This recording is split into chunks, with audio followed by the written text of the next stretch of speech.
the week leading up, I was like really praying and pondering, trying to figure out what I needed to ask because I didn't have any specific questions. And I found that several questions came to mind, and those were the questions that for me seems to be the main topic of conference. And really it was like strengthening your testimony, especially in the Prophet Joseph Smith and the Book of Mormon, and making sure that you have a solid foundation. I asked and I received the questions I needed to ask, and then I got all the answers I needed.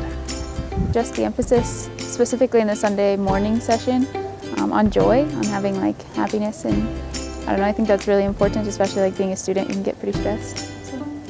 Elder Holland, about reaching out and helping others. And also President Nielsen, when he talked about joy.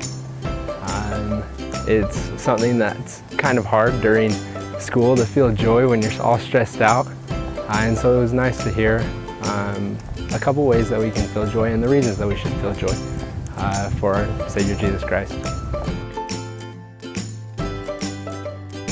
Is that I think in today's world, more and more we're going to be challenged, our testimonies are going to be challenged, and we as saints, especially here when we're so blessed to be around so many other members, we have the responsibility to strengthen our testimonies while we're here and we have this great support so that we can fulfill the school's motto and go out and serve. Not stress about the little things, like to prioritize and to make sure that I'm really doing the things that will help me progress eternally, not just like get A's in school. I think the things that I took away most are the things that I learned on the mission. The things that maybe are sometimes we forget to apply. And so just applying the things that I have learned throughout my life, especially while I was on the mission, and applying them now, and not forgetting those things that I've learned. My wife and I just got married a year ago, and so we're still kind of developing our own traditions. I guess we started a tradition that anytime my wife starts to fall asleep, we eat ice cream, and so that's our that's our family tradition, I guess, for right now.